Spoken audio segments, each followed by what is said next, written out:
tamahkarlıq ümumiyyətlə nədir, necə tərif olunur? İslam dininin bu məsələyə baxış bucağı nə cür formalaşır? Dəyərli Elnur müəllim, şəxsinizdə mən də dəyərli izləyicilərimizi Allahın gözəl salamı ilə salamlamaq istərdim.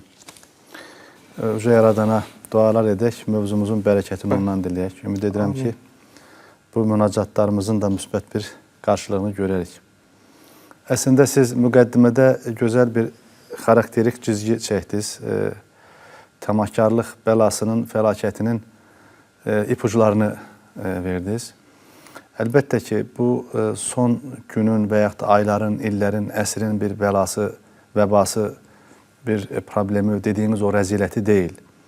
Babamız Adəm yeryüzünə ayaq basandan, insanlıq ailəsi bu yeryüzünün dörd bir tərəfinə intişar olub yayılandan günümüzə qədər bir çox ocaqları söndürdü. Bir çox dostluq bağlarını kəsdi. Bir çox qohum əqraba arasına fitnə fəsad atəşlərini saldı və beləcə insanlıq aləminə bir xərçəng kimi endi və könüllərin coğrafiyasına bir bəla kimi gəldi. Odur ki, bu mərəzi, bu virusu, bu xəstəliyi doğru təsbit eləmək, insan özünə qarşı ən böyük hörməti və ehtiramı olar.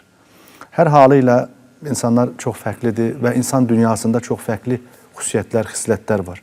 Açığı elə xüsusiyyətlər var ki, ifadə elədiyiniz kimi, o sadəcə insanın özü üçün zərərli deyil. O həm insanın özünə zərər vurur, həm işlədiyi iş yerinə zərər vurur, həm yaşadığı cəmiyyətə zərər vurur və zərərli bir varlığa çevrilir. Və bu insan, bu xəstəliyə tutulmuş adam doymadan, yəni gözü doymamaq, buna bizdə ac gözlülük deyilir. Təbii ki, insanın mədəsi ac ola bilər.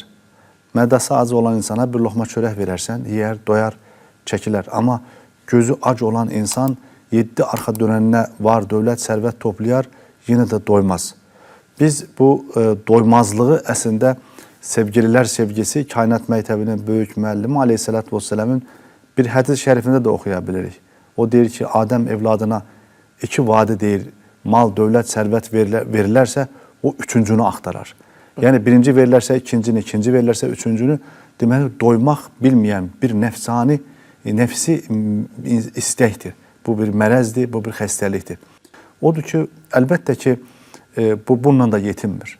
Çünki Quran-ı Kərim məsələləri ələ aldığı zaman bir çox yerlərdə Quran-ı Kərimdə ümumiyyətlə insan tipini, insanın xarakteri və xüsusiyyətlərini Quran-ı Kərim ələ alır. Doğrudur, Quran-ı Kərim bəzən deyir ki, لَقَدْ kərrəmnə bəni Ədəm. Biz Adəm evladını çox əziz yaratdıq. Və ləqad əslində işləndiyi yerdə bir çox ant mənasına gəlir. And olsun ki, deyir, biz insanı çox əziz yaratdıq, dəyərli yaratdıq. Və yaxud da bir yerdə deyir ki, لَقَدْ خَلَقْنَا الْاِنْسَانَ فِي أَحْسَنِ təqvim. Biz insanı əhsəni təqvim, yəni çox gözəl bir biçimdə yaratdıq. ثُمَّ رَدَدْنَاهُ أَسْفَلَ السَّافِلِينَ. Paralel olaraq növbəti ayə isə onun əsfələ səfilinə enə biləcəyini söylüyor. Yəni, insana verilmiş bir ruh var, bir imanı var. Dediyiniz o əxlaqi dəyərlərə sarıldığı zaman insanda müthiş bir mənəvi tərəqqi başlayır və kamilliyə doğru zirviyə yelkən açır, həqiqət aləminə üz tutur, o məna dünyasına yönəlir və beləcə insan bu dünyanın bataqlığından, çirkabından, insan öz nəfsinin istək və arzularından, o 7 başlı əjdahanın cilovundan, eyni zamanda onun pəncəsindən xilas olur və insan hür olur, azad olur. Və beləcə dünyada yaşayır, amma dünya qədər dəyər verə bilir və verir. Və axirətə də axirət və dünya axirət arasında muvazinəti tənzimləyə bilir. Amma əks təqdirdə nə baş verir? Əks təqdirdə baş verən odur ki, insan dünyəviləşir. İnsanın bədəni böyüyür, amma ruhu kiçilir.